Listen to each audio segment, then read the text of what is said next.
mask that we're going to be stitching is the pleated 3-ply mask. So the materials needed for this mask are fabric. So the fabric I have used over here is as well cotton. Now for this mask, since it's 3-ply, we'll be needing 3 layers. So this material, that is pure cotton, is going to be 2 layers. That is going to be the front and the back of the mask. And then the middle layer that I'm going to be using is this material, also known as the lining. So this material is known as the polyester cotton. So you should make sure that the lining that you use is meant to be thin, because you're inserting it between the 2 fabrics. And the third material you'll be needing is elastic. So basically, to make the 3-ply mask, I'll be cutting out the template. So for this, we'll be requiring to cut a rectangle, and the size is 6 inches by 9 inches. So 9 inches is going to be the length and 6 inches is going to be the width.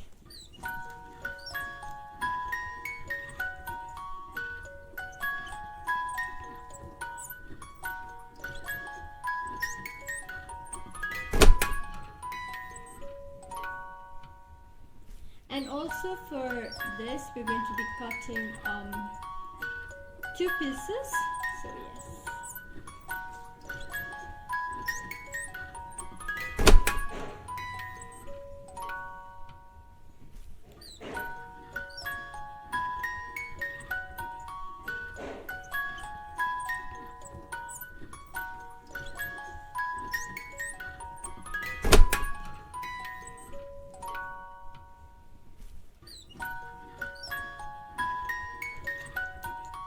Now once I've finally finished drawing, I'm going to cut it.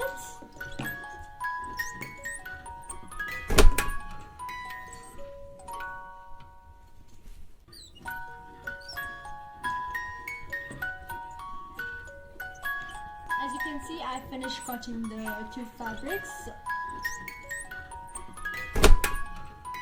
So now what we're going to do is we're going to cut the other thin layered fabric to put inside. It's also known as the filter braid. So this is my material I'm going to be using. It's known as the lining. So I'll be cutting the same width and length of 6 and 9 inches.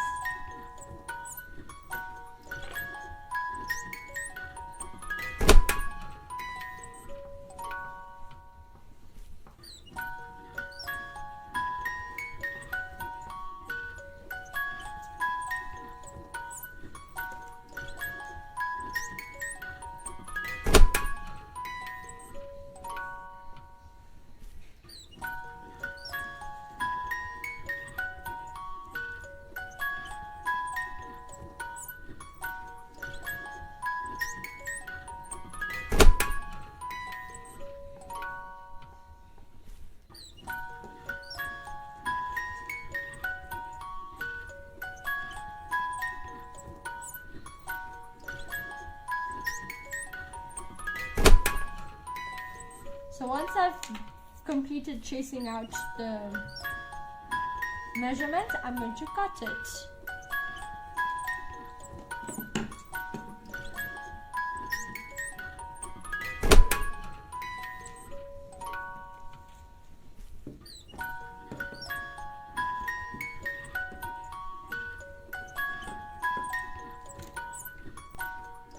So I finally finished cutting the lining fabric, also known as the filter. So now that I have both my lining fabric and the main fabric cut, I also have used 7 inches of elastic. So now that I have all the pieces cut out, all we have to do is assemble them and stitch them. So let's go stitching. So now that I have finished cutting all the pieces, I'll be arranging them. So what we'll be doing is we'll be placing the lining at the bottom, and then we're going to be placing one of the fabrics, but we're going to be facing it the right side. So now, how do you guys know which one is the right side and the wrong side is? The darker the side is going to be my right side, and the lighter the side will be my wrong side. Now this is for like the materials that are printed. So we're going to put the right side on top of it, and then we're going to put the wrong side underneath it. So it's going to be like that. So what we'll be doing is we'll take the elastic and we're going to be attaching it over here. So we're going to use needles over here, as you can see, to hold the elastic with the fabric. So we're going to be doing this to both the sides. As you can see, I've already attached my elastics. So what I've done is I have pinned the elastic 2 inches away from the fabric. So now we're going to be putting the wrong side on top and removing the pin and attaching it back to the elastic.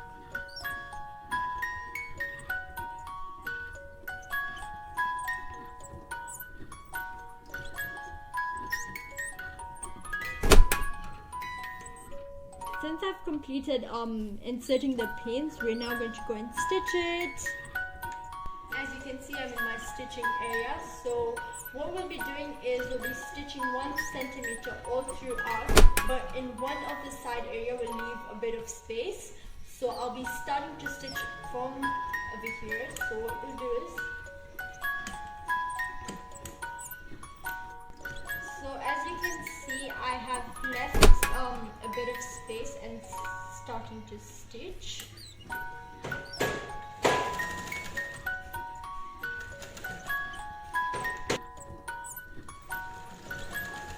When it comes to the corners, what you do is you're just going to lift the foot printer and just turn it around like that, and then continue stitching.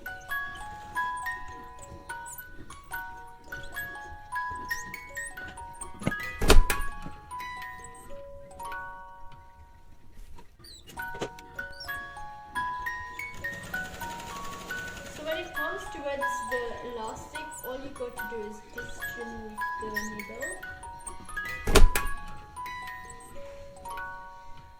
hold on where the elastic is, and continue stitching on top of it. As you can see, I've come towards the end, so what I'll do is I'll remove the needle, stitch over, and leave some space, as you can see.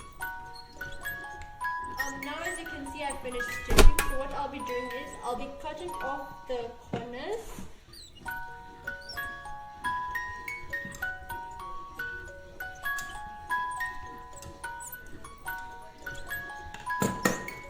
As you can see, I've almost finished cutting off my corners.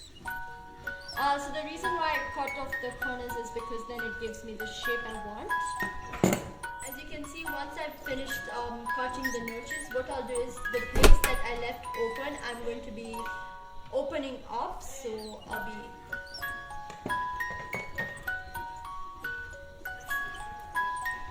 as you can see, I'll be shifting it inside out.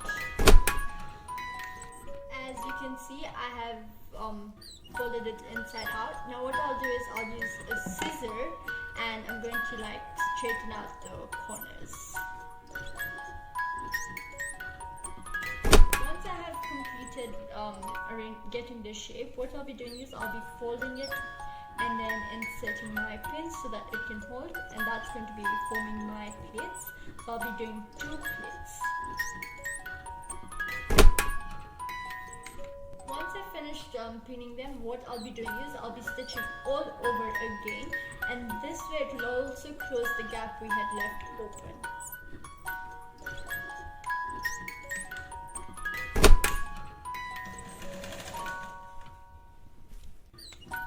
Once I've completed, it's going to be looking like this. So as you can see, when you open, the shape will take. So yes, that's how I made my 3-ply pleated mask.